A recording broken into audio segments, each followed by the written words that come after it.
Vamos imaginar a seguinte situação. Você um dia resolve pegar o ônibus, resolver alguma coisa perto da sua casa, você vai, sai de casa, pega o ônibus.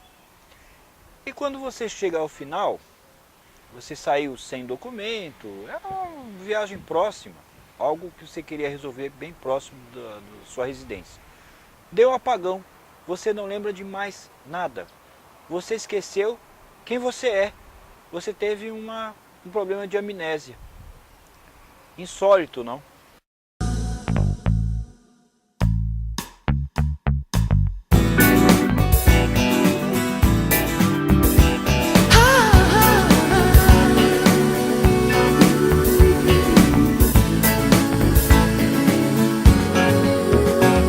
Crescemos juntos!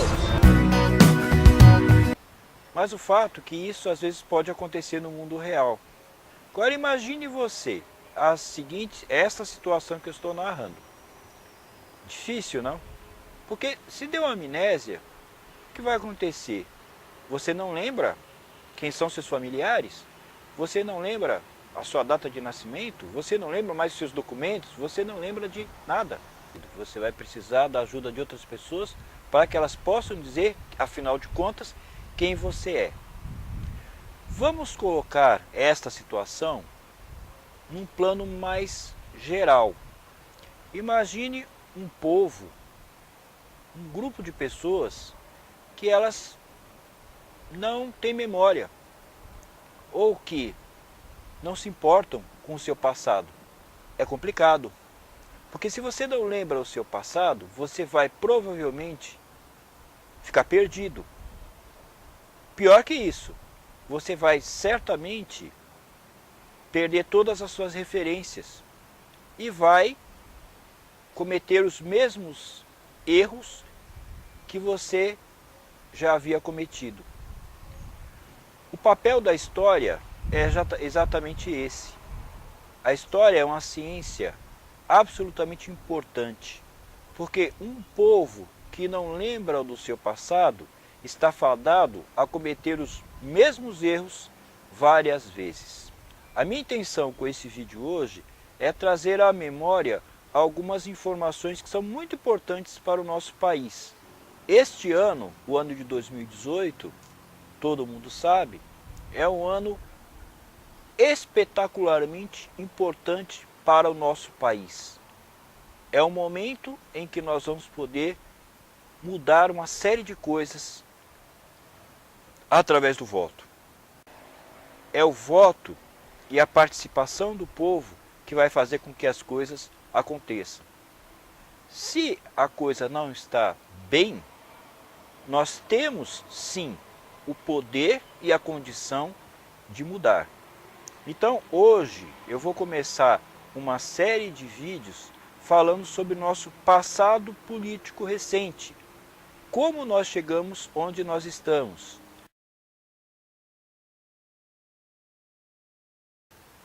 Em 1960, nós tivemos no Brasil uma eleição direta para presidente da República. Essa eleição foi vencida por Jânio da Silva Quadros. Nós podemos dizer, sem sombra de dúvida, que muito do que nós vivemos hoje foi em direta decorrência do que aconteceu nesse pleito de 1960. Nessa oportunidade, existiam 3 candidatos. O já referido Jânio Quadros, Marechal Lott e Adhemar de Barros. Jânio Quadros apresentou-se como candidato com uma coligação de partidos, PTN, PDC, PR, PL e depois, no decorrer da sua campanha, que seria a vitoriosa, haveria a adesão da UDN, que já era então um partido muito importante e muito representativo. O Marechal Lott, que era o candidato da situação, ou seja, ele era o indicado pelo então presidente Juscelino Kubitschek de Oliveira. A candidatura do Marechal Lott era apresentada por uma coligação, também uma coligação de partidos. PSD, PTB, PST, PSB e finalmente o PRT. A terceira candidatura do Adhemar de Barros, ele contava com um único partido, que era o PSP, ou seja, Partido Social Progressista. Acontece que nesse período, a eleição de presidente era independente da eleição de vice-presidente. Isso é uma coisa que nós temos que prestar bastante atenção. Então, o vice-presidente eleito não foi o Milton Campos, que era o candidato do Jânio Quadros. O vice-presidente eleito foi o João Goulart, que era o candidato do Marechal Lott. Então, no dia 31 de janeiro de 1961, o novo presidente, Jânio Quadros, tomou posse com seu vice-presidente, João Goulart. Essa composição que parece para a gente um pouco exótica. Por quê? Hoje em dia, o que acontece é que quando você elege um presidente, automaticamente você elege o vice-presidente. Nós tivemos agora recentemente no país essa situação, onde a Dilma foi a presidente oficialmente eleita e Michel Temer era o seu vice. Dois partidos diferentes, mas compondo a mesma chapa. Dilma Rousseff, PT, Michel Temer, PMDB, atualmente MDB. Mas quando a Dilma sofreu o impeachment, Michel Temer assumiu no seu lugar. Isso aconteceu, na verdade, várias vezes, né, na história do país. Outro exemplo foi quando Tancredo Neves foi eleito pelo Congresso Nacional presidente, morreu, e o seu vice, José Sarney, que tomou posse. Então, mesma situação. Tancredo Neves, que era do PMDB, foi eleito na mesma chapa de José Sarney, que era do PFL. Com a morte do Tancredo, Sarney automaticamente assumiu o lugar. Na eleição de 60 não foi assim.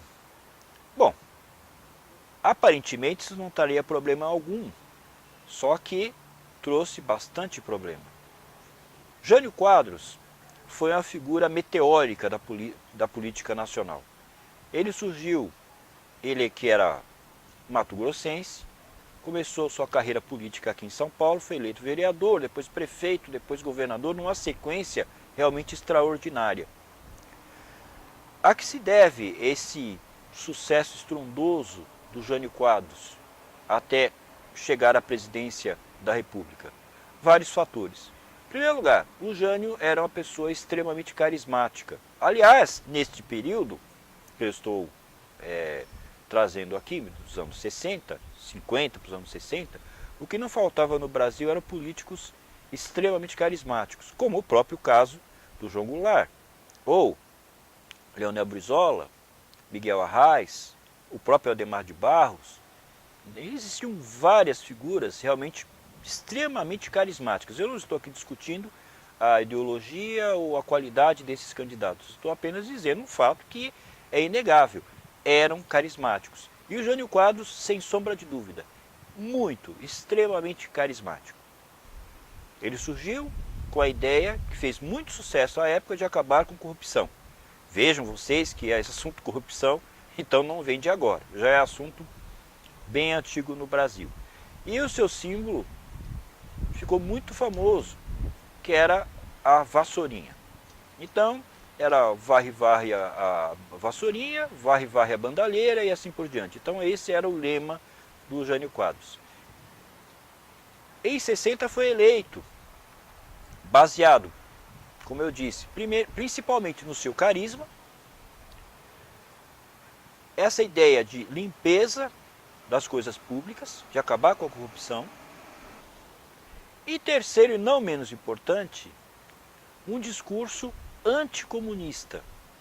Isso é muito importante, porque nesse período nós vivíamos no Brasil e no mundo uma situação de muito conflito entre a esquerda, principalmente comunista, e a direita.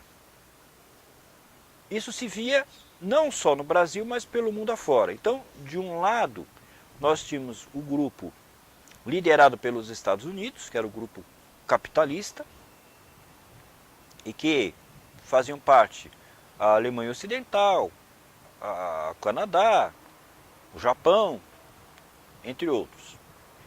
E havia o setor socialista, o setor comunista, liderado pela União Soviética, que tinha forte influência na Europa a partir da Segunda Guerra Mundial, já que a União Soviética praticamente expandiu sua área de influência pela Polônia, Hungria e outros países ali da Europa Oriental. E a China, que também, logicamente àquela altura, já era um país comunista e de forte influência internacional também. Então esta era a divisão. De um lado, o sistema capitalista, do outro, o sistema socialista, sistema basicamente que preconizava, que defendia o comunismo. E o Jânio alinhava-se com a maior parte da população brasileira à direita. Ele defendia o capitalismo. Nesta eleição, o João Goulart representava exatamente o outro lado.